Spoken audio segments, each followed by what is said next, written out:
Hi, everybody. It's Connie from the Danville Public Library. And this week, our theme is aviation. And our snack for this week is a healthy, yummy airplane.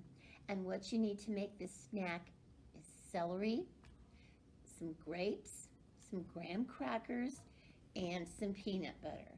And all you do is take a piece of celery and fill it full with creamy peanut butter, or if you like nutty peanut butter, you can fill it with that.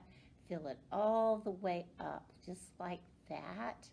Okay, and then get it all smooth down. And then you need to take a toothpick. You will need one toothpick, and you push it through about right here.